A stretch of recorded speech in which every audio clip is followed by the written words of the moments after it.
Oke, ya. Assalamualaikum warahmatullahi wabarakatuh. Waalaikumsalam Waalaikumsalam warahmatullahi wabarakatuh. Waalaikumsalam warahmatullahi wabarakatuh. Salam sejahtera untuk kita semua. Om Swastiastu, Namo Buddhaya, salam kebajikan.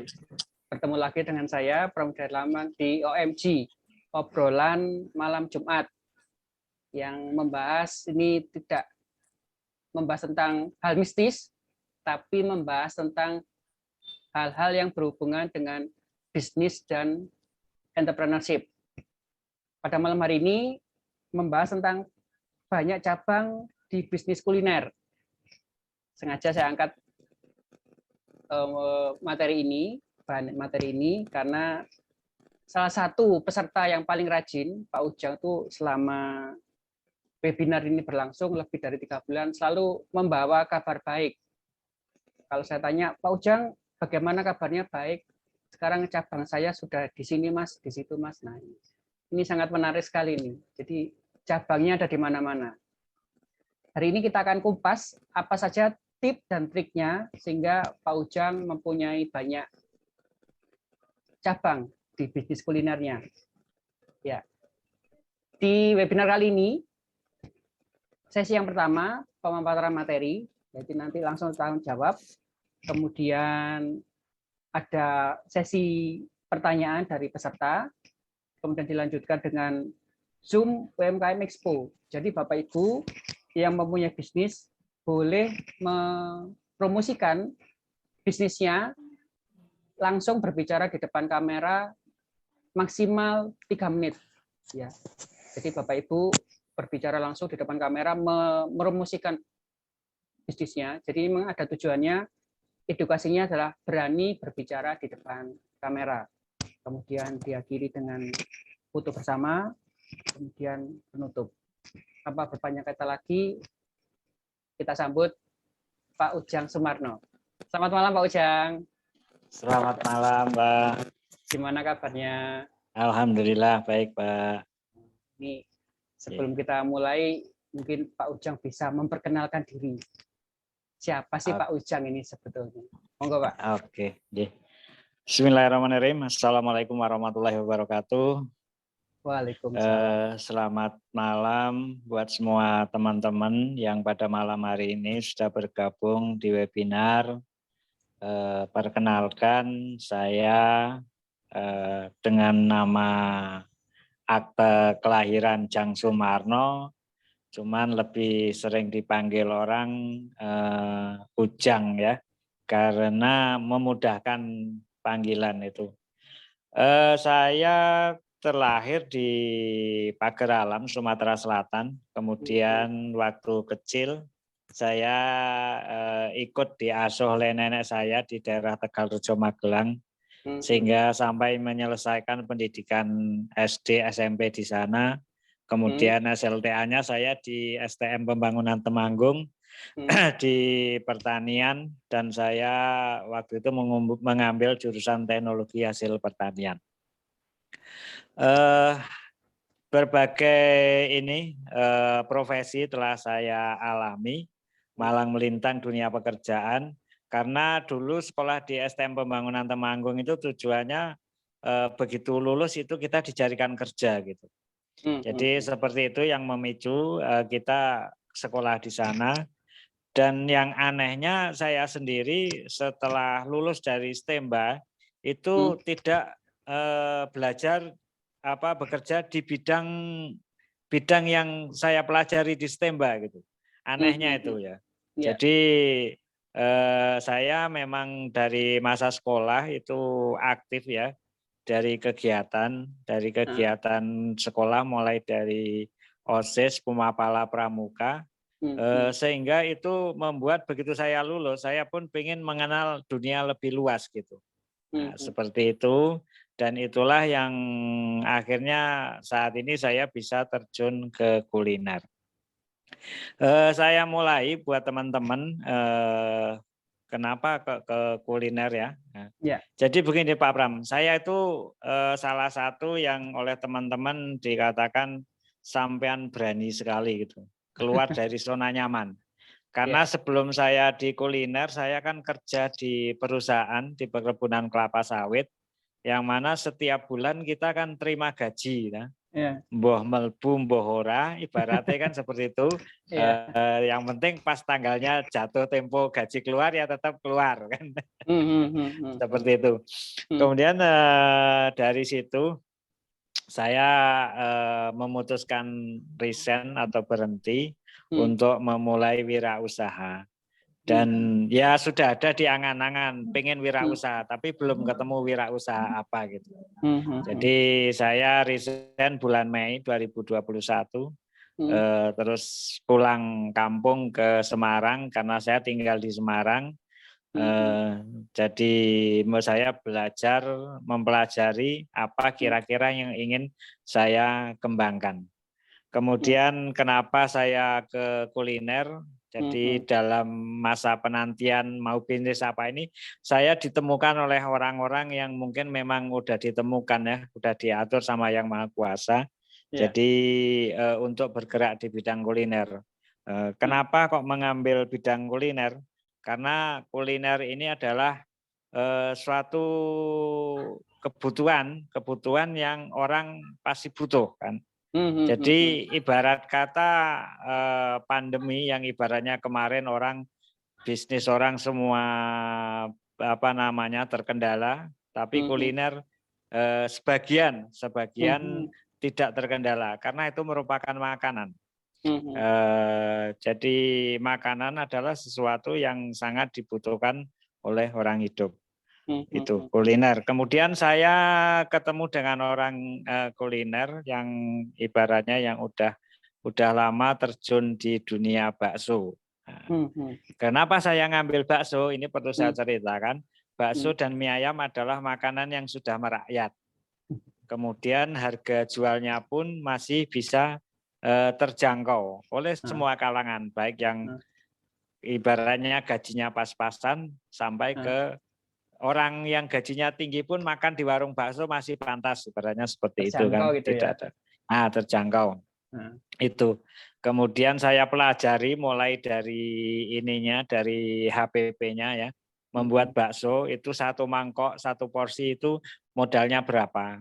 Kalau dijual berapa. Itu saya pelajari sekali dan itu memang bisa menjanjikan. Nah, ini mungkin buat teman-teman tidak harus tergantung di bidang bakso atau mie ayam.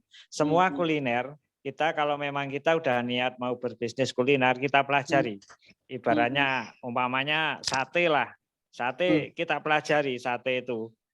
Modal kita satu tusuk berapa, kemudian kita jual nanti berapa. Itu kalau sampean memang niat untuk berbisnis kuliner itu perlu dipelajari. Itu mungkin sekilas Pak Pram, saya mengambil langkah di kuliner. Jadi saya ini Pak Pram, yang Anda inginkan, yang saya jalankan itu nanti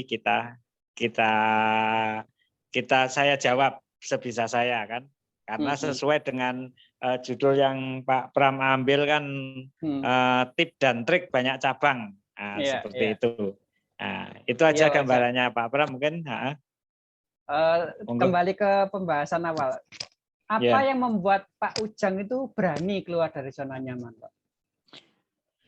Begini Pak Pram, kalau kita kerja di perusahaan, di pegawai negeri, itu kita udah tahu kok standar gaji kita itu berapa.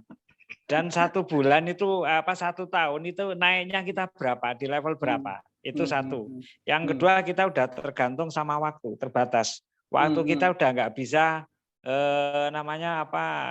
ibaratnya saya di perusahaan kan, jam kerja saya jam 7 sampai jam 4 sore. Ya udah, selama jam itu ibaratnya saya pengen penting banget kan ada prosedur yang harus saya lalui. Nah, tetapi kalau kita di usaha kan, selama usaha kita masih jalan, masih terpantau, kita mau sambil jalan-jalan pun bisa, kan seperti itu. Nah, itu terus. Cuma ini pada beberapa orang itu kenapa Pak ya ragu-ragu, meskipun jadi pegawai itu masih masih berat. Pinginnya sih jadi pengusaha, tapi karena gajinya tiap bulan dapat. Kemudian jamnya kerja juga teratur. Nah, ini gimana nih, Pak? Kalau daerah orang galau ini bagaimana cara mengerti? Ya itu tadi, satu harus berani, kita harus berani. Yang kedua kita yakin kalau kita berusaha itu jalan pasti akan terbuka. Saya memandang gini Pak Pram, yang namanya cecak itu kan merayap di dinding kan. Kalau lagunya dulu kan cicak-cicak merayap di dinding. Nah, kemudian makanannya apa? Makanannya kan nyamuk.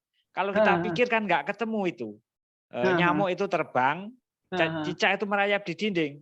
Tapi karena kehendak Allah dan si cicak itu kan berusaha menangkap, akhirnya dia kan dapat makan juga.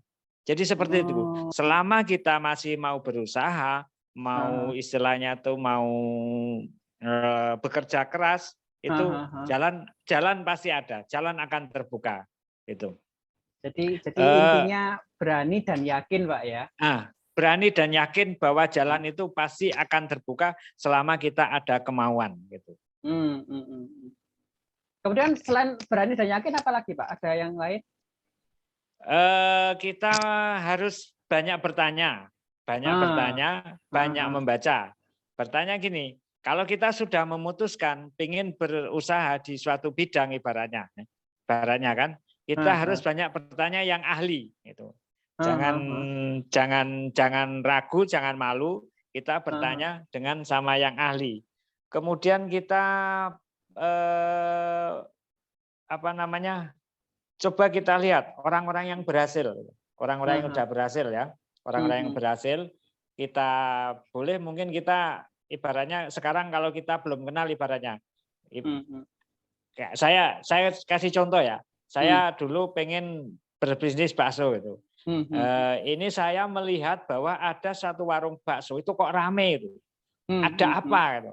Nah, saya jajan di sana, ada kesempatan ngobrol sama yang punya baksonya kok enak ya Pak ya, gitu. Ibaratnya seperti itu kan. Kita tanya. Nah, kemudian kita 1-2 kali bertanya tentang bakso, kita sudah kenal. Nah, terus kita kenalan, Pak, saya pengen niru jenengan, bisa enggak? Nah, seperti itu, ibaratnya kan seperti. Atau kalau enggak, kita punya trik lain, caranya kita, Pak, kalau beli ininya buat baksonya di mana ya? Karena selama ini orang kalau jualan bakso itu adalah beli daging menggilingkan kan? Iya. Nah, ya itu sebenarnya itu termasuk pedagang konvensional gitu. Konvensional. Kalau saya sudah tidak memikirkan seperti itu, saya sudah lari ke ini Pak Pram. Jadi biar kita itu lebih efektif, bisa menjangkau lebih banyak gitu. Jadi itu yang kedua mungkin apa yang dilanjutkan Pak Pram tadi? Jadi kita sebagai pengusaha itu juga banyak belajar, juga banyak membaca, Pak ya. Iya betul. Tidak hanya di sekolah saja, Pak ya. Nah, tidak hanya sekolah saja, kemudian kita harus punya ini. Jadi jangan malu bertanya kepada yang sudah berhasil, banyak membaca tentang mereka, kenapa mereka bisa berhasil, itu kan pasti bisa kita pelajari. Cuma gini Pak, kadang-kadang ada beberapa orang yang kita tanya itu apa ya, berusaha menutupi, seakan-akan wah ini saingan saya ini. Kalau menghadapi orang seperti itu gimana Pak? Betul Pak. Jadi itu satu. Yang kedua kita harus berani cer basuki mawa bio. Jadi cer basuki mawa bio dalam arti kita harus aktif mencari informasi. Saya juga punya teman. Punya teman memang dia bisnis baksonya memang udah banyak cabang. Tapi waktu itu saya pengen banyak menggali sama dia. Ibaratnya banyak yang masih ditutupi. Nah, banyak yang masih ditutupi seperti itu, dan saya dari hasil membaca, mengamati berita medsos, ada kesempatan training tentang bisnis kuliner bakso. Jadi ada itu, kemudian saya beranikan untuk ikut bergabung, dan ibaratnya kita harus berbasuki mawa bio itu tadi. Saya bayar Pak Bram, tapi tak apa. Tapi dengan saya membayar itu, saya banyak mendapatkan ilmu tentang bisnis bakso. Seperti itu. Jadi kalau Jerbasuki Mawobeyo itu kalau mungkin kalau diartikan gampangnya tuh kita harus berusaha dulu Pak ya. Nanti keberhasilan pasti akan datang. Ya. Kemudian ini Pak, mengapa kok milihnya kuliner bukan bisnis yang lain Pak? Tadi saya pernah dari depan saya jelaskan bahwa kuliner itu kan bahan makanan pokok gitu ya. Jadi kalau kita jalan-jalan sebelum kita beli oleh-oleh buat orang di rumah, pasti kita akan makan dulu yang kita pikirkan. Kalau lapar, kalau kita lapar di jalan mungkin oleh-oleh belakangan. Yang penting kita bisa makan dulu gitu. Terus kita lanjut. Kenapa kok Pak Ujang ke bakso dan mie ayam? Seperti tadi saya katakan bahwa bakso dan mie ayam adalah makanan yang sudah merayat dan harga dengan terjangkau. Dan itu kan bisa dimodifikasi dengan teknologi saat ini Pak Bram. Kita banyak belajar. Mungkin memang bakso dan mie ayam, tapi kita kasihkan tampilan yang berbeda. Misalnya untuk saat ini punya saya kan unggulannya saya di hot plate kan. Hot plate itu orang taunya kan steak Pak. Tapi saya padukan, saya komunikasikan bahwa mie ayam saya ini juga di hot plate gitu. Orang mendengar akan penasaran kayak apa sih, gitu. Kalau Pak Ujang memberikan kreasi barunya di warungnya tuh berdasarkan apa? Ataukah survei dulu atau bagaimana Pak? Saya survei. Saya survei. Yang kedua saya walaupun jualan bakso, saya kalau pas jalan-jalan ada warung bakso yang laris, saya mampir, saya nyoba. Kenapa dia bisa rame gitu? Itu nanti saya akan mendapatkan satu yang saya tidak miliki, gitu. Sehingga akan melengkapi menu yang saya punya seperti itu. Jadi jangan bilang wah juragan bakso kok jajannya bakso. Nggak boleh seperti itu. Justru kita kalau ada bakso lain yang rame itu kita harus mencoba. Seperti itu. Cuma ini Pak, saya ada pertanyaan yang cukup menggelitik ini. Apa itu? Di bisnis kuliner ada beberapa yang berpendapat, wah ini kalau warungnya rame ini pasti pakai apa-apa ini, Kalau menurut Pak Ujang itu bagaimana Pak? Tidak Pak, jadi itu saya menggunakan 3. Kenapa warung itu rame? Jadi syaratnya itu ada 3. 1 adalah rasa. Yang kedua adalah murah. Yang ketiga adalah view. Kalau kita bisa menjual ketiga-tiganya, ini warung kita insya Allah akan rame. Rasa kita harus paten ibaratnya, harus benar-benar yang enak. Itu belum tentu bagi kita enak, untuk orang lain pun enak. Enaknya ini kita berusaha untuk survei pasar. Kira-kira dengan menu kita ini berapa orang yang bisa menerima dan berapa orang yang tidak bisa menerima. Kalau prosentasenya lebih banyak yang menerima, itulah yang kita pakai. Kemudian harga diusahakan murah. Murah bukan berarti murahan, tetapi terjangkau bagi saya gitu loh. Saya pertimbangannya terjangkau karena untuk saat ini pun di lingkungan sini orang menjual mie ayam itu di daerah yang ini khusus cabang Temanggung ya. Di cabang Temanggung ini orang menjual itu rata-rata mie ayam 8.000. Saya menjual 10.000. Loh, katanya tadi murah, kenapa Pak Ujang jual 10.000 ya? Jadi 10.000 ukuran murah itu adalah kita kalau enak. Nah, itu. Jadi kita percuma beli ayam 8.000 tapi mungkin rasanya kurang, ngalor ngidul.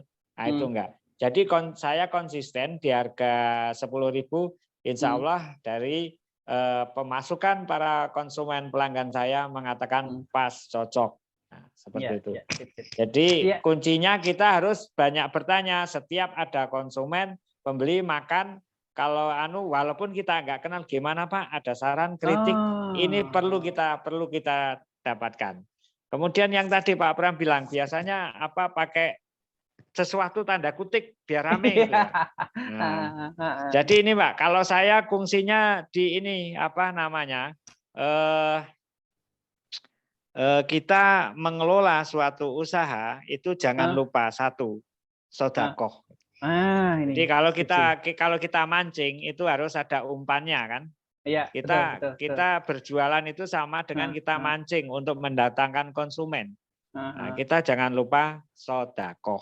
Iya. Seperti itu bentuknya. Jadi nggak perlu pakai magic yang lain Pak. Nah, ya. Kita sudah dikasih kekuatan adalah jangan kamu minta kepada yang lain selain Allah Subhanahu wa taala. Setuju. Nah, saya pegang sekali itu, Pak Pram. Iya. Saya kan pernah jalan-jalan sih di suatu kota di Jawa Timur di Probolinggo tuh pernah teman saya itu memberitahu ke saya, Pram, itu warung itu ternyata pakai ini. Dia kan punya indera keenam kan, bisa melihat sesuatu Nah, ternyata dia ternyata dia pakai yang piringnya yang dijilatin sama pocong lah sini ya, itu seperti itu. Ternyata memang ada pengusaha kuliner yang menggunakan praktek-praktek seperti itu. Cuma ini Pak, tadi ada sesuatu yang yang menarik. Yang pertama adalah rasa, yang kedua adalah murah, dan yang ketiga adalah view. Kebanyakan orang-orang itu berpendapat kalau pengen rasanya enak pasti nggak murah, Pak. Kalau menurut Pak Ujang bagaimana? Tidak juga. Gini, untuk menentukan barang itu murah dan tidak, kita kan mencari bahan untuk produksi yang seefektif mungkin kan? Efektif mungkin yang satu, yang kedua adalah kita cari dari sumbernya. Jadi kalau kayak saya, maaf ya, saya itu baksonya saya adalah langsung dari teman yang motong sendiri. Kalau saya beli daging di pasar, itu ketemunya nanti HPP-nya akan tinggi. Sehingga dia untuk dengan HPP tinggi, dia akan membuat supaya harganya lebih murah, pasti akan banyak dicampuri. Itu sebenarnya yang merusak. Jadi, kalau kita itu berusaha untuk cari barang dengan sumber yang asli, yang murni, kan seperti itu. Jadi kalau bisa kita mencari langsung ke hulunya, seperti itu. Lewat mana Pak Ujang? Lewat link, lewat pertemanan, lewat persaudaraan, seperti itu yang kita terapkan. Jadi kalau itu tadi. Apakah pengusaha kuliner itu ada komunitasnya, Pak? Sebenarnya sih ada, cuman maaf, kadang mindset orang pedagang lama itu diajak bergabung, itu takut kesaing gitu. Nah, jadi itu. Saya justru sekarang itu yang ngajak itu justru yang ini, yang secara terbuka mau menerima, mau open, mau saling berbagi, itu yang saya rekrut gitu. Nah, kemudian lagi Pak Pram tadi, kan kita ke judul awal kan, kenapa sih buka banyak cabang? Karena salah satu kita pengen berhasil itu adalah dengan banyak buka cabang. Kalau sakit, ibaratnya satu ini, peribahasa saya gini Pak Pram. Kalau kita menadahkan air dari satu kran dengan yang 5 kran, kira-kira ini dapatnya mana Pak Bram? Nah, seperti itu.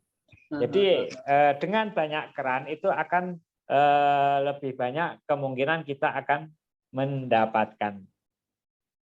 Seperti itu. Jadi makanya harus buka cabang. Mikirnya sama saja Pak Bram, antara warung 1 sama warung 5.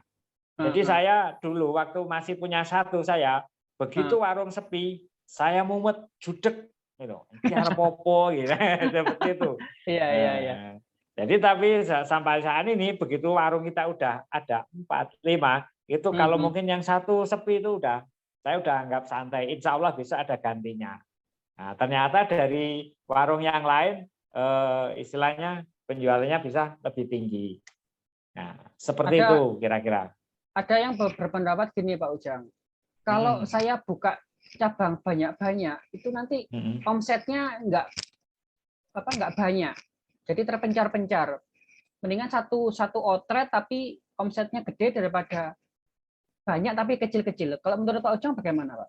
Seperti itu. Tidak itu Pak Bram, saya Oh. kira itu tanggapan yang keliru. Sekarang satu warung ibaratnya kan kapasitas kita satu hari nerima berapa orang. Ibaratnya seperti itu, saya contohkan ya.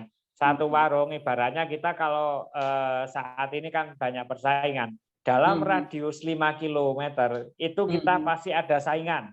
3 atau 5 sampai 10. Nah, jadi orang saat ini kalau mau jajan melihat warung itu uyel-uyelan, banyak yang nyingkir. Justru pengen istilahnya yang agak longgar, nggak usah berjubel. Apalagi dengan adanya kasus pandemi yang kita terima saat ini, justru orang itu merasa nyaman kalau warungnya terasa umber, jembar, nggak terlalu berpadat-padat, nggak terlalu banyak antri, akan seperti itu. Sebenarnya gini Pak Ujang, kalau saya di Kota Malang itu ada yang berpendapat kalau warungnya rame pasti enak, pasti orang mau berbondong-bondong ke situ. Kalau warungnya sepi itu kadang-kadang orang beranggapan wah ini warungnya nggak enak. Kalau menurut Pak Ujang gimana Pak? Itu memang salah satu pendapat yang benar, tapi tidak selamanya benar. Nah, itu benar, tapi tidak selamanya benar. Karena begini Pak Bram, memang karena kita udah punya nama, udah pasti akan ramai dan enak. Nah, jadi kita untuk membuat kita ramai, bagaimana caranya? Ya kita promosi, kita promosikan punya kita, kita promosikan supaya berjubel. Maaf saya dari beberapa warung ini, dari cara saya grand opening, saya sudah coba berbagai cara. Dan yang terakhir ibaratnya yang stabil pemasukannya, yang saya awali dengan sodako. Warung saya yang di Temanggung ini, saya buka grand opening selama 2 hari, saya sediakan 1000 mangkok gratis. Wow. Otomatis orang berjubel. Kadang kemarin itu ada yang antri sampai hampir 1 jam untuk mendapatkan. Iya. Dari awal tampilan semacam ini akan membuat orang penasaran. Loh, ada apa itu kok rame? Itu ada apa? Nah, iya sih. Iya. Nah, jadi sehingga besok harinya orang akan yang belum kebagian, yang belum bisa akan mampir ke situ. Seperti itu. Saya jadi teringat ini Pak Ujang.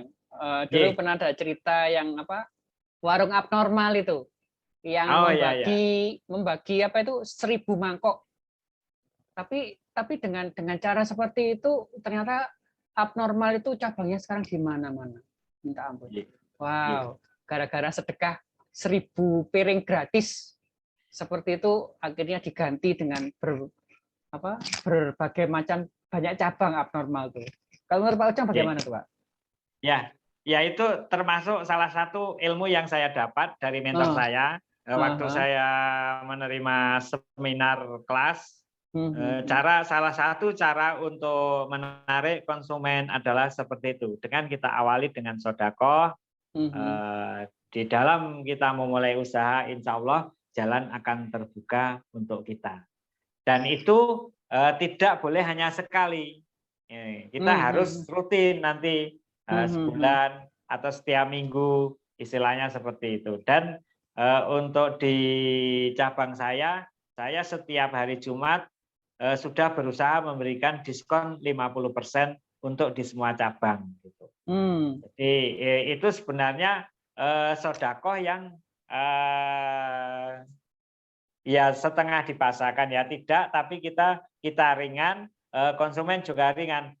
Pasti ada yang tanya, loh Pak Ujang kenapa nggak digratiskan aja kalau hari Jumat? Nah, kalau digratiskan hari Jumat mungkin saya bisa, tapi saya termasuk orang yang serakah.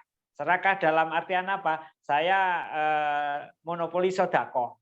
Jadi orang lain yang istilah membayar 50% ini juga Iya, ingin iya. sedekah. Jadi dia juga merasa ikhlas membayar 50%, berarti dia sedekah, merasa sedekah juga seperti itu. Ini menarik nih, ada monopoli sedekah ini. Cuma ini Pak Ujang, perhitungannya Pak Ujang gimana untuk sedekahnya? Dari omset itu berapa persen harus dia sedekahkan? Itu bagaimana? Adakah perhitungan tersendiri, Pak? Saya sih selama ini masih berjalan normal. Kira-kira saya perlu sedekah, saya sedekah itu. Dan Tidak ada hitungan. Tidak perlu. Saya masih belum. Saya masih belum seperti itu, Pak. Jadi saya masih secara feeling aja. Mungkin lewat apa namanya? Kadang saya lewat Yayasan Yatim Piatu. Kemudian ada amal kaum duafa. Kemudian amal untuk para penghafal Al-Quran. Itu sudah saya berusahakan. Apalagi kalau ada namanya orang yang minta-minta datang, itu akan saya usahakan untuk bisa memberi. Jadi tidak ada hitungannya 10% dari omset atau berapa persen dari omset itu tidak ada, Pak ya? Belum, saya belum ke situ. Jadi apa ya? Berdasarkan kebutuhan mau disedekahkan. Berdasarkan kebutuhan dan kepantasan gitu aja, Mas. Iya. Kemudian ini Pak Ujang, kan hari ini kan kita membahas tentang banyak cabang di bisnis kuliner. Pak Ujang, apakah ada perhitungan khusus? Maunya hari ini saya buka cabang yang pertama. Untuk cabang yang kedua tuh harus punya uang berapa dulu? Ada perhitungan tersendiri apa enggak, Pak? Ada, Pak. Ada itu, memang ada. Jadi saya satu cabang itu akan yang saya perhitungkan satu adalah letaknya, ya, letaknya. Karena ini akan berkaitan dengan harga kontrak tempat. Terus yang kedua adalah saya survei pangsa pasar yang ingin saya bidik. Karena kita berusaha membuka warung, tapi kalau kita salah sasaran kita membidik calon konsumen kita ini juga nanti akan berpengaruh. Berpengaruh. Ibaratnya, maksud saya buka warung bakso kok dekat di sekolah SMP sama SD, nggak masuk.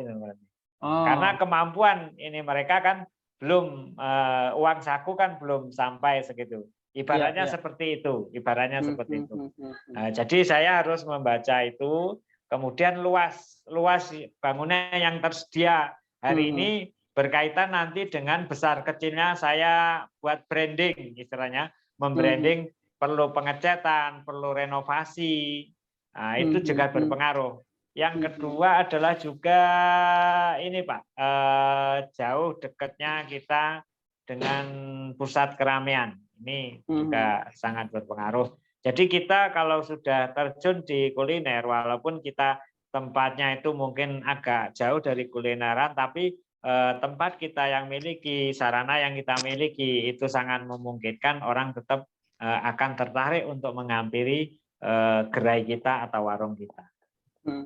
Ini saya jadi teringat di salah satu konten YouTube, mungkin kalau Pak Ujang tahu ya, ada seseorang namanya Next Carlos. Dia pernah mendatangi warung tapi di tengah sawah, Pak. Tapi larisnya itu minta ampun. Mungkin ini saya teringat dengan apa yang dikatakan Pak Ujang ini, menjual tentang view ini. Iya, betul. Jadi betul, itu view.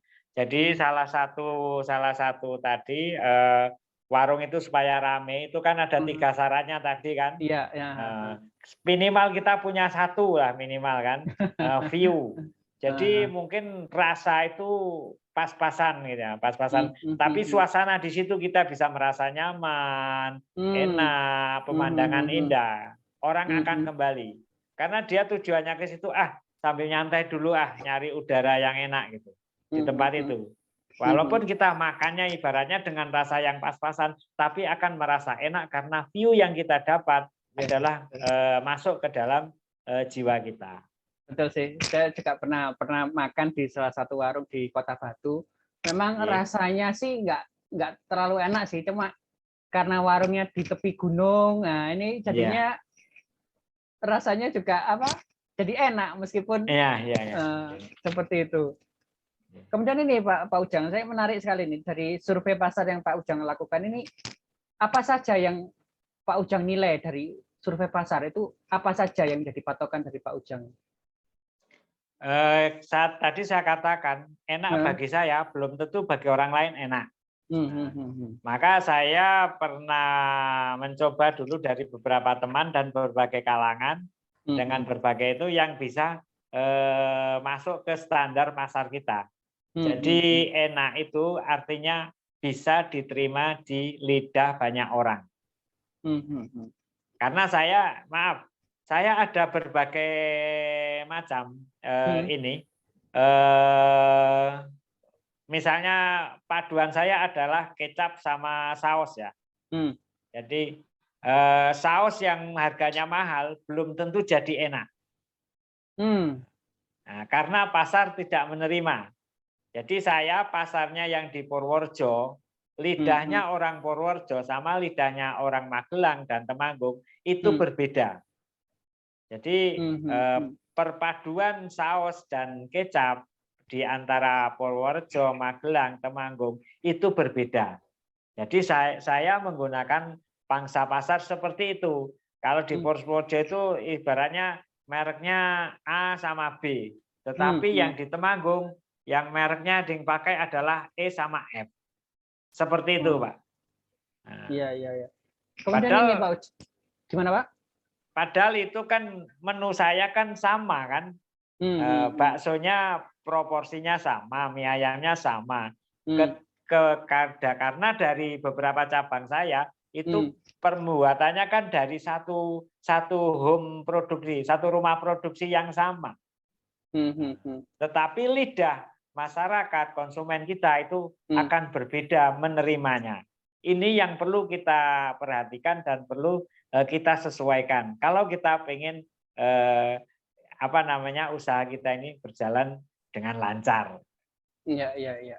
Kemudian ini Pak Ujang, saya pernah teringat di Kota Malang ada satu toko yang cabangnya banyak. Yeah. Kemudian bapaknya menyerahkan warung-warung itu ke anaknya karena dia kan sudah meninggal. Ternyata beda cara penyajian, rasanya beda. Yeah. Kalau menurut Pak Ujang menstandarkan masakannya itu bagaimana, Pak? Nah, ini yang namanya itu tadi dia mindsetnya masih pedagang. Ya, jadi kalau kita pebisnis itu mindsetnya kita untuk banyak membuka cabang adalah kita tanamkan sistem autopilot. Autopilot itu bukan ya, kita jangan tergantung kepada seseorang di dalam satu menu. Jadi semua karyawan kita itu harus bisa menyajikan dengan standar yang kita tentukan. Saya punya standar A, B, C, D. Semua karyawan saya ajari sama standarnya harus A, B, C. Nah, jadi sehingga ada dan tidak ada saya di warung itu rasanya akan tetap sama. Nah, jadi kalau terus yang kemudian ibaratnya mungkin leadernya baru nggak masuk izin terus yang gantikan kan temannya yang satu tim. Karena kita tadi sudah tanamkan sistem yang sama, standar SOP-nya sama, itu akan tetap didapatkan rasa yang sama, tidak akan ada bedanya. Seperti itu. Banyak kan khususnya di Kota Malang ya, begitu dipegang anaknya, warungnya jadi sepi, Pak. Nah, dulu waktu pas bapaknya masih ada, nah ini rame, tapi begitu diserah terimakan ke anaknya, nah ini sedikit-sedikit pengunjungnya jadi sedikit, kemudian ya jadi sepi, kemudian tutup. Nah, itu memang harus ada standarnya, Pak ya, harus ada autopilotnya. Iya. Kemudian jadi, untuk mengatur membuat autopilotnya bagaimana, Pak, menurut Pak Ujang? Satu kita harus memberikan kepercayaan kepada karyawan kita sesuai dengan ibaratnya porsinya.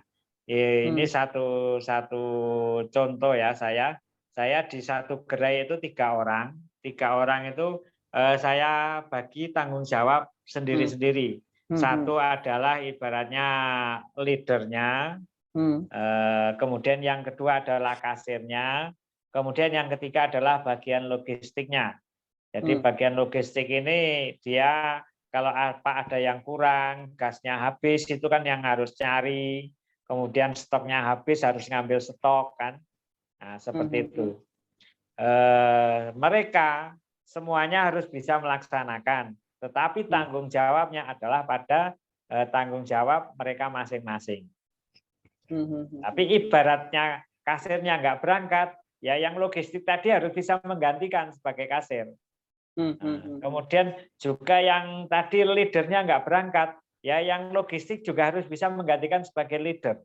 Begitu sebaliknya. Jadi tanggung jawab mereka pada porsinya masing-masing itu harus kita tanamkan sebaik mungkin. Gitu. Ya, berarti sebelumnya tuh karyawan dilatih dulu, Pak ya? Ya, saya ada training itu kurang lebih antara 2 minggu sampai 1 bulan, Pak. Kemudian satu bulan awal saya akan pandu perjalanan dari gerai itu sampai benar-benar saya merasa sudah pantas untuk dilepas, sudah pantas untuk kita tinggalkan seperti itu. Ya. Karena kalau kita harus mantau nungguin terus itu kan nggak mungkin kan kalau kita punya banyak cabang kan. Nah, nanti bagaimana perjalanannya gitu seperti itu. Jadi ini sama seperti yang restoran-restoran besar kayak KFC, McD pasti menggunakan sistem seperti ini, Pak ya? Iya, betul sekali ya. Iya. Kemudian nih Pak Ujang, dari pembahasan kita yang mempunyai banyak cabang untuk di bisnis kuliner, banyak pengusaha kita tuh menghindari banyak cabang karena dia takut dengan pajak. Kalau menurut Pak Ujang bagaimana, Pak? Untuk saat ini di negara kita sudah diatur memang pajak ya, terutama untuk franchise. Untuk franchise itu sudah diatur. Sudah diatur untuk rumah makan. Kemudian untuk saya saat ini makanya saya istilahnya bukan franchise, Pak. Saya kemitraan kerjasama seperti itu. Jadi seolah-olah warung saya itu cuma satu karena di daerah situ cuma satu gitu. Nah, walaupun secara kebiar kalau tahu milenial, ada di mana-mana gitu. Nah, seperti itu. Tapi untuk masalah pajak itu memang suatu keharusan kita untuk untuk memberikan kontribusi. Dan itu kita sudah ada di dalam perhitungan di saat kita untuk menentukan hasil keuntungan bersih kita kan.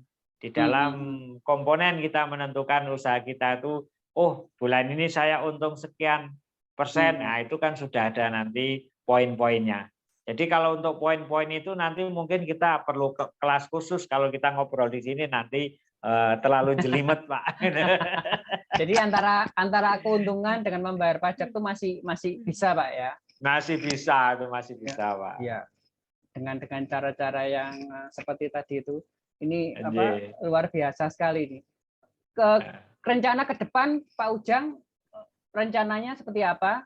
Buka cabang baru ataukah ada sistem kemitraan yang baru? Bagaimana, Pak? Terus Pak, kalau saya tetap terus berusaha pengen buka cabang baru. Ibaratnya kalau ini bukan saya ngoyo-woro ibaratnya kan. Kita kalau kerja itu harus punya angan-angan, harus punya cita-cita. Karena itu sebagai pemicu semangat kita. Sebagai contoh, saya dulu, tahun ini saya punya sekian cabang. Kemarin saya punya angan-angan 5 cabang sudah terpenuhi. Dan di tahun 2002 ini saya targetkan saya menambah 10 cabang. Dan insya Allah nanti di bulan Januari saya mulai cabang yang pertama akan saya buka adalah di daerah Maguwoharjo, Sleman, Yogyakarta. Jadi, saya mulai merintis dari kota-kota yang biasa, ibaratnya itu saya bisa mulai dari Purworejo, Magelang, Temanggung, dan mulai tahun 2003 22 saya mulai berani ke kota yang agak besar, Yogyakarta. Wah. Ini yang perlu namanya apa? Perlu keberanian dan perlu tekad. Dan itu harus diniati dengan totalitas. Wah, mantap, mantap, mantap.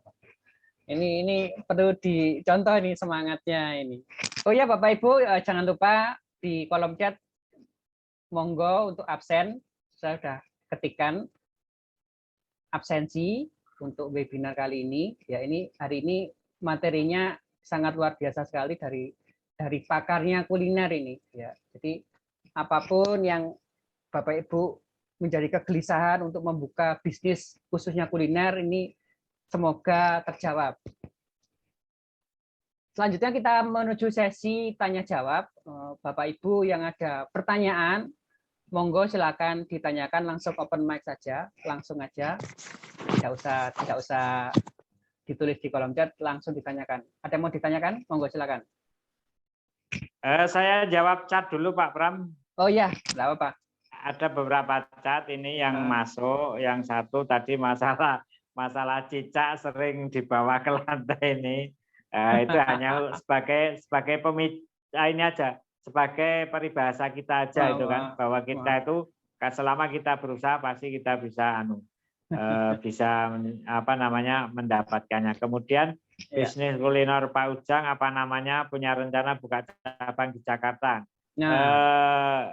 Nama bisnis saya adalah bakso mie ayam milenial.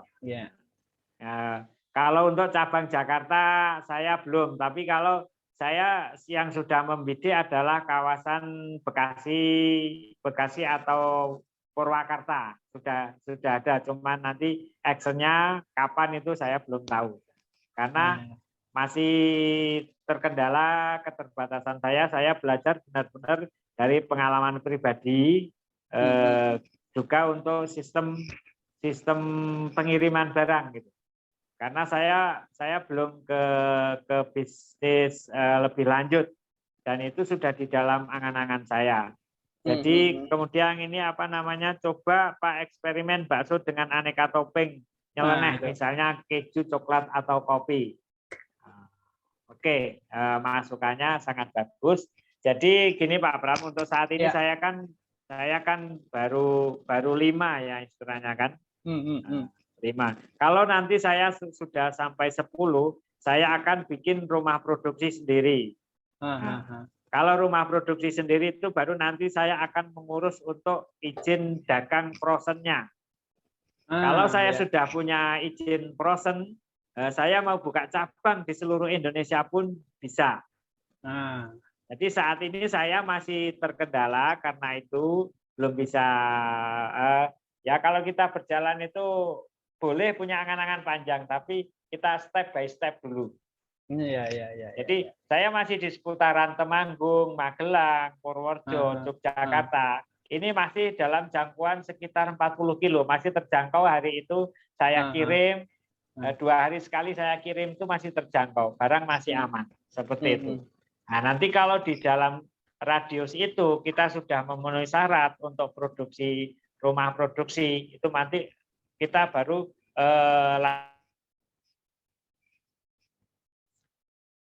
lanjut ke proses selanjutnya, seperti itu. Jadi bertahap gitu Pak ya? Kalau ada yang mau ditanyakan, ya. Nah, jadi mungkin ini yang kadang orang terlalu keburu nafsu, domainnya langsung buka sana enggak. Kita harus perhitungkan juga mobilitas kita, ini kita, jadi itu. Oke, Bapak Ibu, kita masuk ke sesi tanya jawab. Monggo kalau ada pertanyaan bisa open mic, langsung open kamera, silakan. Tidak perlu ditulis di chat, langsung ditanyakan langsung ke Pak Ujang. Monggo silakan. Ya. Boleh izin tanya, Pak? Ya, monggo silakan Pak Pri. Makasih kesempatannya ini. Menarik ya, selamat pertama, luar biasa semangatnya dan ternyata membawa hasil. Di tips-tipsnya terima kasih Pak Ujang. Sebenarnya ada beberapa pertanyaan Pak. Kalau saya misalnya pengen usaha seperti Pak Ujang itu berapa modal awalnya kira-kira? Apakah yang Pak Ujang punya cabang-cabang itu apakah semuanya modal sendiri atau ada sistem kerjasama dengan teman atau yang lain?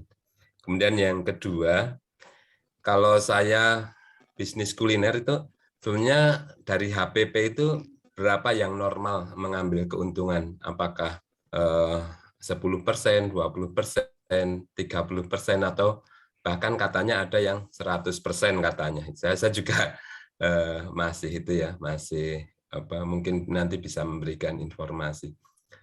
Terus yang ketiga tadi enak tadi kan relatif ya sebenarnya ya. Tadi sudah disampaikan. Saya kurang tahu Pak Ujang apakah melakukan ujinya tadi ke enaknya konsumen tadi dengan apa? Seperti pakai statistik kita belajar di STEMBA itu, apakah hanya seperti apa? Mungkin nanti bisa menjelaskan. Mungkin 3 dulu ya, sebenarnya ada 5 tapi takut nanti yang lain nggak kebagian. Iya.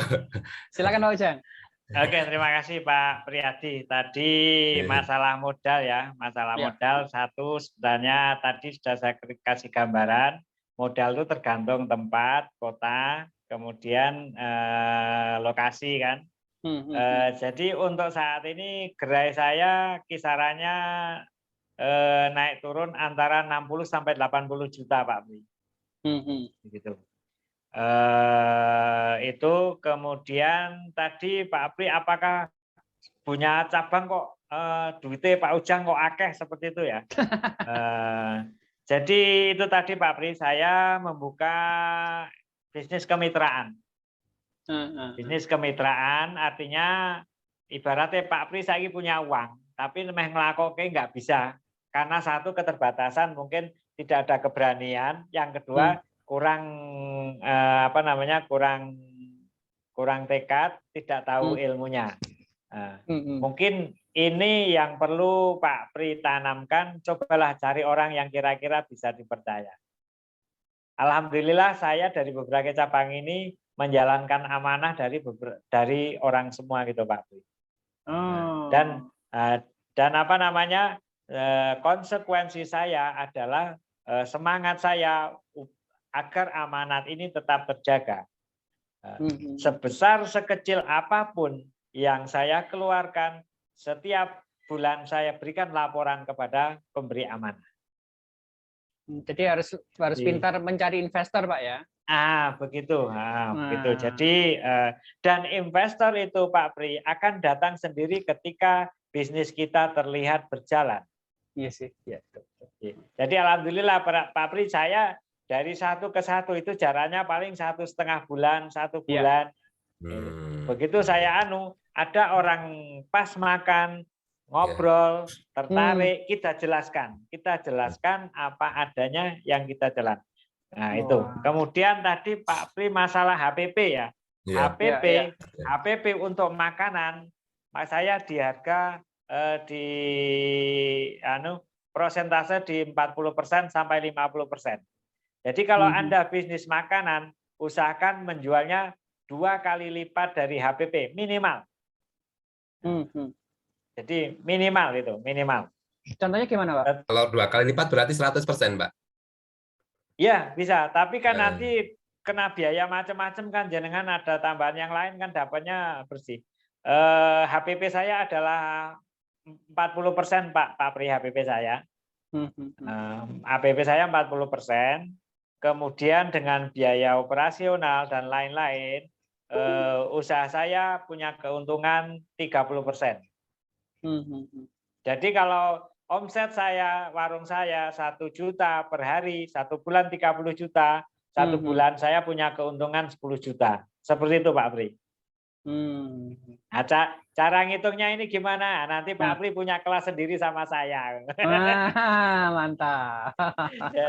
Cara ngitungnya bagaimana seluruhnya nanti bisa kita lanjut di kelas tersendiri. Iya. Seperti itu. Saya kasih saya undang gambaran lagi nanti, Pak. Saya seperti gambarannya seperti itu Pak Pri. Kemudian yang ketiga tadi masalah apa ya Pak Pri? Rasa tadi, yang apakah uji mengetes rasa enak tadi apakah ke berapa panelis gitu apa seperti apa? Tidak, kita dari konsumen aja Pak Pri. Saya tidak mengenal konsumen dari berbagai, bukan orang yang saya kenal, justru orang lain. Terkadang orang lain yang saya suruh nanya adalah orang yang bukan saya. Saya nyuruh orang lain, ibaratnya tolong tanya sama dia, bagaimana pendapatnya, kurang apa baksonya kita. Nah, seperti itu. Kesimpulannya seperti itu. Kalau kita sendiri, kadang kalau udah orang kenal, misalnya Mas Pri jajan di tempat saya, saya tanya mesti, enak itu. Karena Riko harap jawab nah, itu akhirnya kan tidak objektif kan. Tetapi karena orang yang tidak kenal kita tanya, itu akan jujur jawabannya. Inilah yang menentukan kita pada level produk kita bisa diterima dengan banyak orang atau tidak, seperti itu. Kalau ibaratnya saya nanya, dari 10 orang yang mengatakan nggak enak, 2 orang itu wajar, Pak Mas Yan. Nah, tapi kalau yang menyatakan tidak enak sudah 5, ini yang perlu kita kaji. Kurang di apanya? Opo kasinen, opo kurang garam, opo kurang bumbu masak, opo kurang gurih. Nah, itu yang perlu kita kaji. Karena dari 5 orang yang menyatakan tidak enak, pasti jawabannya akan berbeda-beda. Tidak mungkin plek. Nah, seperti itu. Berarti ada itu ya, ada uji cobanya, butuh waktu lumayan lama ya Pak ya? Buka warung itu kita kan masa tantangan kita itu antara bulan kedua sampai bulan keempat, Pak. Ini yang perlu kita waspadai, itu karena di sepi atau ramenya ini, saya rata-rata warung itu di bulan kedua itu yang banyak gejolaknya kan. Ini yang perlu kita waspadai, kita perlu teliti di mana kekurangan kita seperti itu. Oke Pak Pri, semoga pertanyaannya menjawab ya. Pak Ujang, ini ada pertanyaan di kolom chat ini untuk autopilotnya nih. Bagaimana cara menjaga agar rasanya standar dan tidak berubah-ubah? Apakah ada resep untuk tetap dirahasiakan dari karyawan? Tidak Pak, saya tidak ada yang saya rahasiakan. Jadi karyawan saya itu kan tinggal menyajikan Pak Pram. Karena bakso kan sudah, saya dari rumah produksi, bakso sudah dibumbui. Kemudian bumbu bakso kita sudah buatkan, yang masuk di dandang itu kita sudah buatkan. Cuman jumlahnya aja kan yang kita kalau airnya dandang sekian, jumlah bumbunya sekian. Ibaratnya seperti itu. Kemudian nanti yang untuk tulangnya yang direbus itu sekian jumlahnya. Ini yang perlu kita standarkan. Kemudian waktu menyajikan, ibaratnya mau buat mie ayam. Mie ayam itu kan ada kecap asin sama minyak asin. Nah, ini yang perlu kita standarkan. Berapa tuangan, berapa tetes, ini harus sama. Antara karyawan satu dan karyawan lain, itu kita ajari yang sama. Jangan kita ngajari, ibaratnya saya ngajari kan ke karyawan A. Kemudian yang ngajari B itu saya suruh A. Ini nanti tidak akan sama. Pasti ada yang geser. Tetapi harus sama. Sumbernya yang ngajari tetap sama. Harus dari A. Seperti itu. Nah, kemudian yang kedua, saya sering secara tidak sengaja, anak tersebut saya suruh buat. Kemudian saya sendiri yang makan gitu. Jadi nanti akan ketemu rasanya, oh ini kurang, ini beda di ini kurang di ini. Itu ya. Berarti Pak Ujang hanya menyajikan saja ya, untuk meraciknya tetap karyawan ya, seperti apa gimana Pak? Iya. Jadi bumbu-bumbunya Pak Ujang yang nyiapkan, meraciknya. Ya, jadi karyawan tinggal menyajikan. Oh gitu. Jadi memang rasa itu standar ya? Iya, standar. Iya. Oke, Bapak Ibu, ada yang mau ditanyakan lagi? Monggo silakan langsung open mic saja. Tidak usah malu-malu. Hari ini kita mendatangkan pemateri kuliner yang luar biasa. Ya, silakan Pak Budi. Terima kasih. Mau tanya nih Pak Mas Ujang. Ya. Oh iya, wah ini kakak kelas lagi Pak Pram ini. Wah, Waduh. senior saya ini. Silakan Pak Budi. Monggo Pak Budi. Untuk menjaga keamanan rahasia dari produknya, itu kan mengajari dari karyawan yang tentunya nanti akan menjadi senior di dalam gerai tersebut. Apakah ada rasa kekhawatiran dari Pak Ujang, Mas Ujang, kalau karyawan yang sudah pinter terus lari membuka usaha baru, itu bagaimana? Saya tidak Pak. Saya karyawan, saya perlakukan sama, saya ajari full total. Kalau dia pengen buka cabang baru, saya dukung. Malah. Jadi saya menganggap bukan karyawan itu kalau bisa nanti buka cabang baru sebagai pesaing, bukan. Justru itu akan mengangkat nama kita. Jadi prinsip mindsetnya mungkin saya sama Mas Budi Pras wis beda sithik ya. Jenengan mau khawatir resepnya dicolong anak buah buka dhewe padha ramene.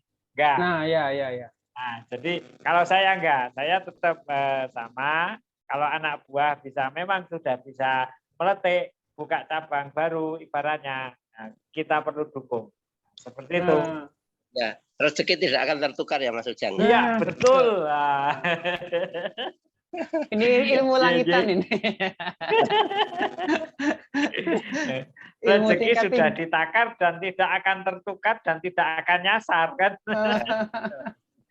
Sip. Ya, terima kasih.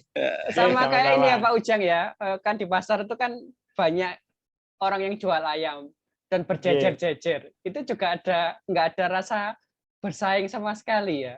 Enggak ada. Karena rezeki itu udah ada yang ngatur gitu. Oke, Bapak Ibu, kalau ada yang ditanyakan, monggo silakan. Open mic, open kamera, silakan, bebas. Silakan Bang Nisu, mungkin ada pertanyaan. Tidak ada, ya. Saya mau bertanya, Pak. Iya, silakan Mbak Romatun. Ya, mohon maaf nggak bisa on kamera. Oh iya. Silakan, Pak. Selamat ya Pak Ujang atas bisnisnya. Ya, terima kasih. Saya istrinya Pak Fani, Pak. Oh iya. Oh ya. Silakan Bu. Yang mau saya tanyakan, saya cuma baru sekilas ya dengar dari suami tentang bisnis Pak Ujang yang sudah alhamdulillah ya sampai sejauh ini. Yang perlu saya pengen kuatkan itu apa ya amalan kedekatan Pak Ujang sama Allah yang Pak Ujang lakukan sampai akhirnya Allah mungkin memudahkan, melancarkan bisnis bahkan di masa pandemi saat ini gitu. Ini, ya. Silakan Pak Ujang. Ya itu dulu deh. Bu, Bu. Jadi gini Bu, satu adalah kita sebagai umat Islam ini adalah punya kewajiban menjalankan 5 waktu kan. Usahakan itu dilaksanakan di awal waktu. Yang kedua, terutama di awal pagi. Ini maaf ini mungkin Pak Pram saya mungkin agak sedikit ke ini ya. Enggak apa-apa, silakan Pak. Jadi kita menyadari bahwa agama Islam itu adalah mewajibkan sholat 5 waktu. Yang pertama adalah di waktu subuh. Saya kalau subuh itu begitu mendengar adzan atau sudah mendengar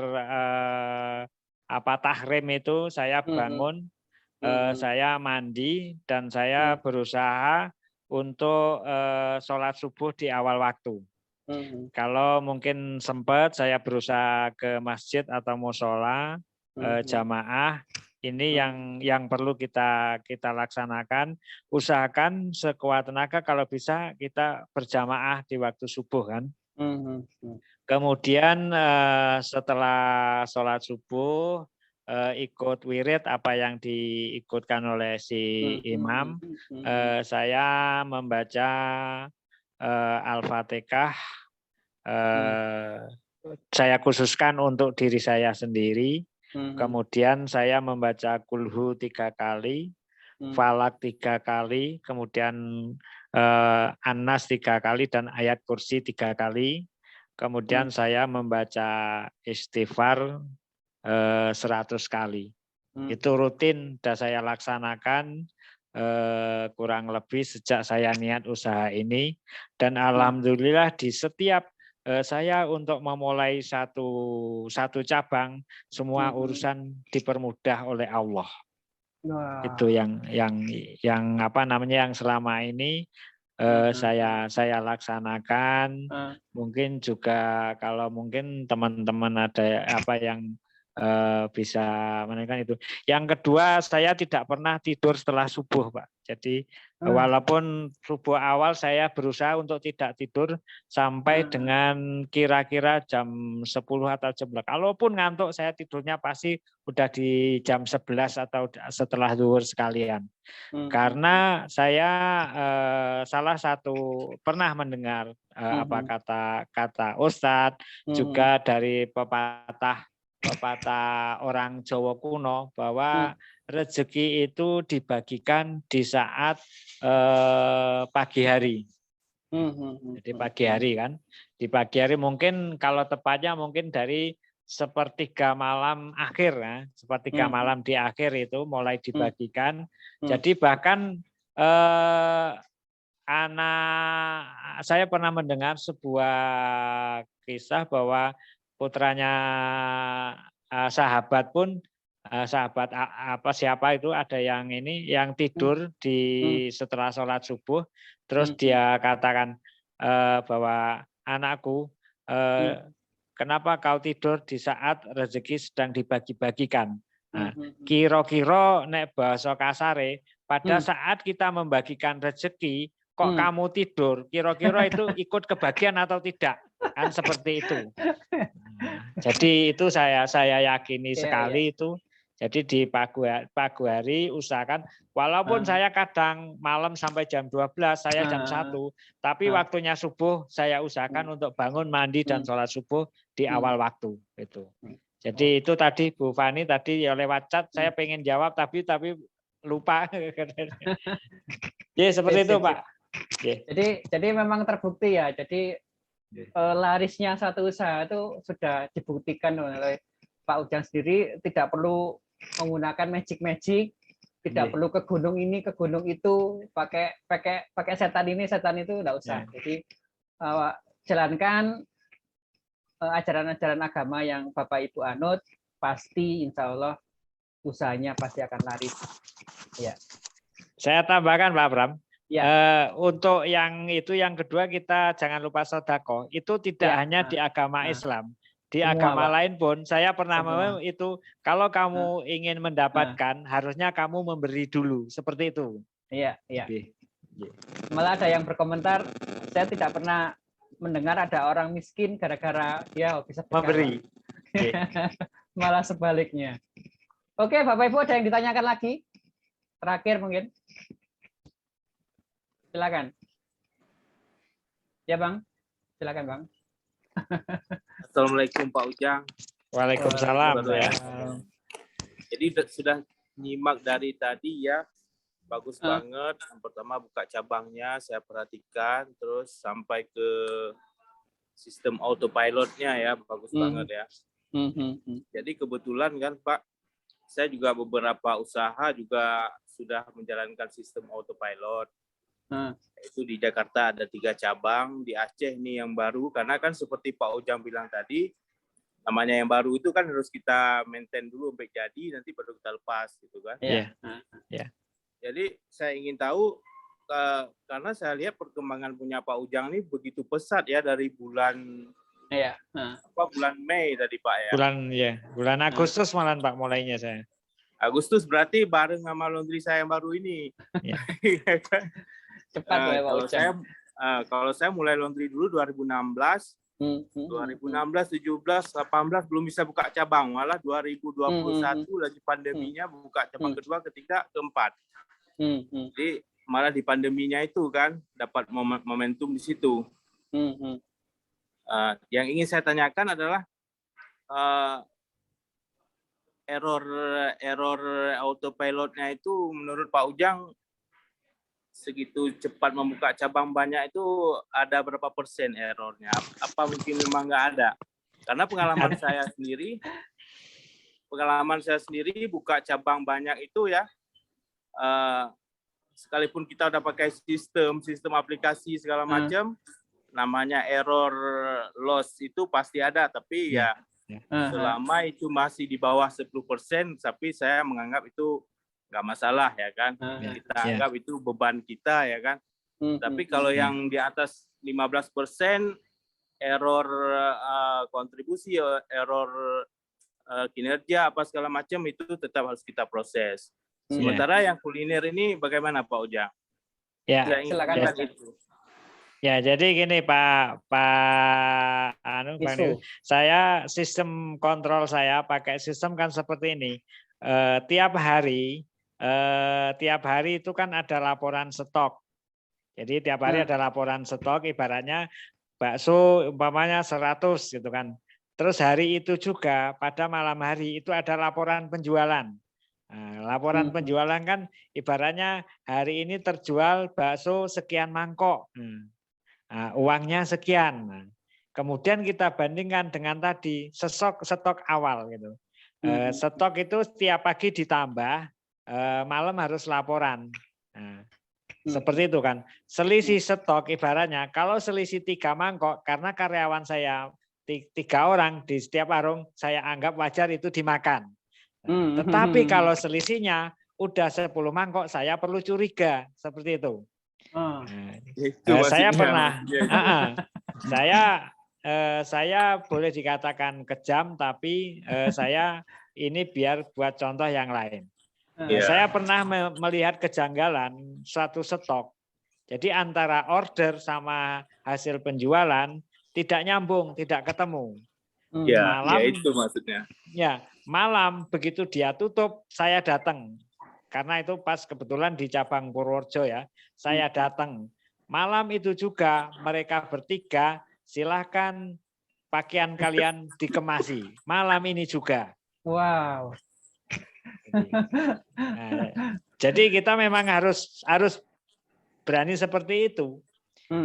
Karena ini untuk pelajaran mereka bahwa padahal saya udah anukan. Satu hal yang pengen saya saya minta dari kalian kalau pengen bergabung ke saya adalah kejujuran. Sampean kerja bisa saya latih, tetapi kalau sampean sudah tidak jujur, maaf. Begitu sampean ketahuan, saya akan sikat. Kalau masih bisa prinsip saya sama karyawan, kalau masih bisa kita bina, kita bina. Kalau tidak bisa kita bina, kita binasakan. Seperti itu. Setuju. Yeah. Jadi memang kejujuran itu tuh di bisnis apapun tuh nomor 1 ya Pak Ujang ya. Ya betul. Ya ini kalau tidak kejujuran ya. Waduh. Gimana Bang? Ya saya kira tadi gini, mungkin saya kira Pak Ujang kan bisnisnya itu mulai melejit itu kan bulan 8 ini ya.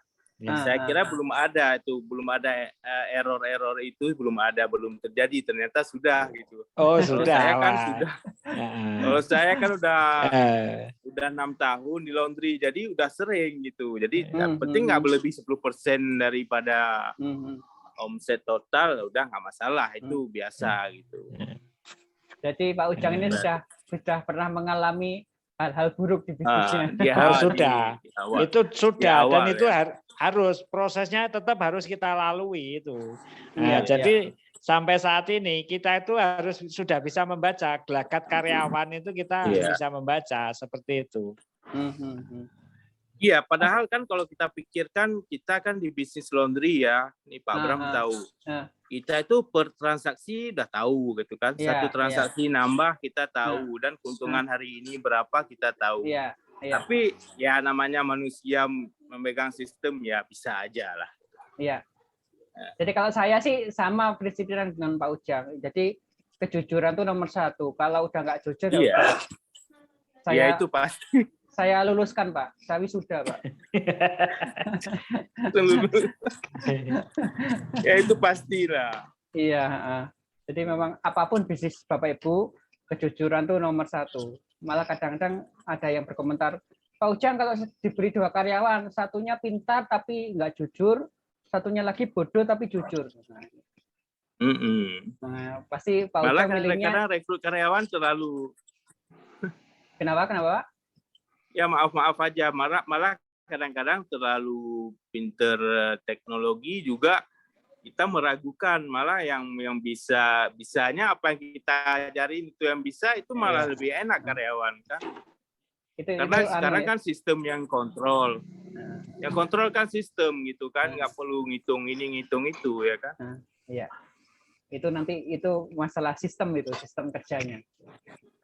Oke, Bapak Ibu, ini kita menuju sesi Zoom UMKM Expo. Jadi Bapak Ibu yang mempunyai bisnis, monggo silakan mempromosikan bisnisnya. Dibuka kameranya, ngomong di depan kamera maksimal 3 menit. Monggo yang pertama kali mau ngomong silakan. Promosi bisnisnya, silakan. Mbak Lija. Baik, saya cuma mau ngucapin terima kasih buat Pak Ujang jawabannya ya, juga kepada Pak Pram. Terima kasih ya. Ya, sama-sama. Ya, silakan Bapak Ibu yang mau promosi bisnisnya langsung ngomong di depan kamera maksimal 3 menit. Silakan Bapak Ibu. Karena waktunya kurang 5 menit ini. Kayaknya ini Pak Bram ini kan banyak peserta webinar malam ini nih yang belum memiliki usaha tapi pengen melangkah menjadi pengusaha gitu. Nah. Jadi ini kayaknya kalau disuruh expo itu belum ada. Ini kayaknya kita istimewa malam hari ini karena banyak dari teman-teman dekat saya yang ikut istilahnya yang pengen mengerti jejak saya dan pengen ikut mengikuti jejaknya seperti itu Pak Bram. Jadi memang nekatnya belum ada Pak ya. Ya betul.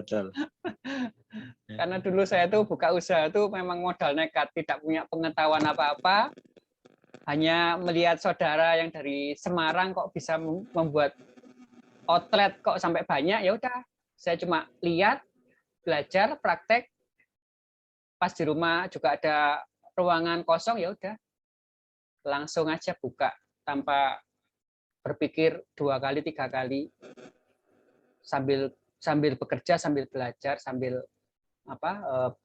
bergabung dengan komunitas, bagaimana caranya, ya udah seperti itu. Sama dengan Pak Ujang, waktu mengawali usahanya kan pasti banyak salah-salahnya.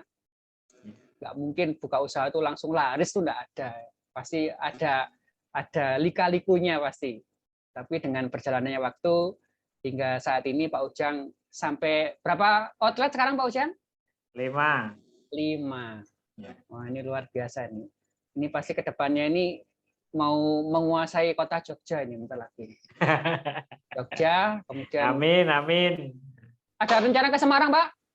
Ada rencana Semarang nanti setelah Lebaran saya rencananya. Pada Lebaran tinggal sebentar lagi. Perkiraan bulan Mei ini. Maksudnya kan kalau ada cabang di Semarang kan sambil pulang, Pak. Rumahnya Semarang kan.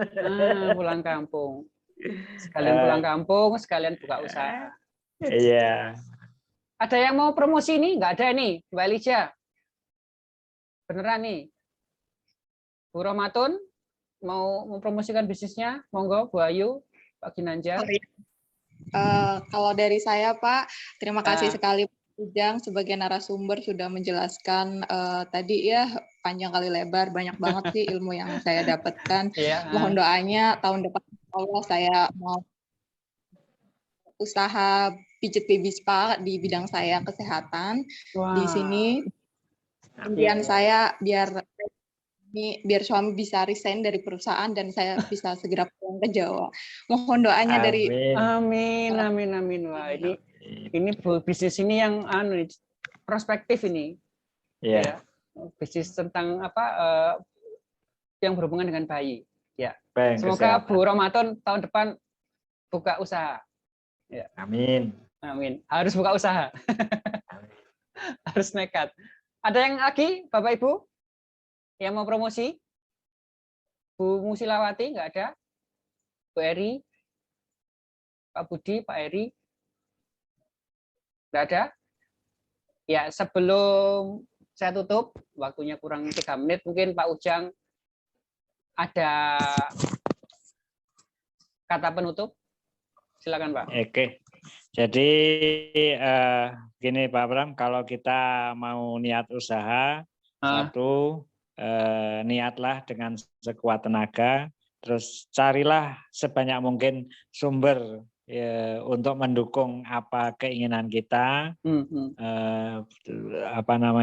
carilah sumber sebanyak mungkin untuk mendukung keinginan kita, dan kalau kita sudah niat dengan sungguh-sungguh, jangan lupa kita tetap minta pertolongan dari Yang Maha Kuasa. Insya Allah begitu kita niat, jalan akan dimudahkan. Seperti itu. Ya, sip. Wah, ini nasihatnya luar biasa sekali. Oke, Bapak Ibu, sebelum saya tutup, mohon mungkin dibuka kameranya, kita foto bersama sambil mungkin menunjukkan produknya. Silakan. Contohnya Kak saya ini, nah, kita foto bersama. Sebentar aja. Silakan, saya tunggu. Kue Lija coklatnya mana itu? Kue Lija. Nah. Saya baru kelihatan orangnya yang Lija. Ternyata cantik juga. Silakan Pak Budi, Pak Eri, Bu Musilawati, dibuka kameranya. Saya tunggu. Putus sebentar aja buat kenang-kenangan kita malam ini. Nah, Bu Ramadan, Bu Ase, Pak Eri, Bu Musilawati, Pak Muhammad Nadir, Mbak Rahel, kita putus sebentar. Bang Nisfu,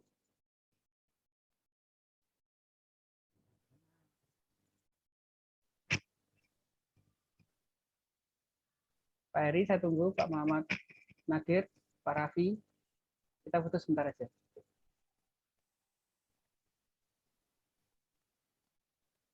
Pak Muhammad Nadir kok Raisen. Pak Ginanjar, Pak Bagus, silakan. Oke, kayaknya bebas ya. Kita mulai 1, 2, 3. 1, 2, 3. 1, 2, 3. Oke, Bapak Ibu, terima kasih atas kedatangannya. Semoga webinar kali ini bermanfaat dan memberikan inspirasi untuk lebih bersemangat berbisnis di tahun depan. Mohon maaf kalau ada salah-salah kata. Saya akhiri, wassalamualaikum warahmatullahi wabarakatuh. Matur nuwun Bapak Ibu, terima kasih. Terima kasih Pak Ujang. Sama-sama. Pak Pramono. Ya, makasih. Sama-sama. Yang pengen lebih dalam bisa japri ya. Oh ya. Ya. Terima kasih. Mbak Dwi Asih, mari.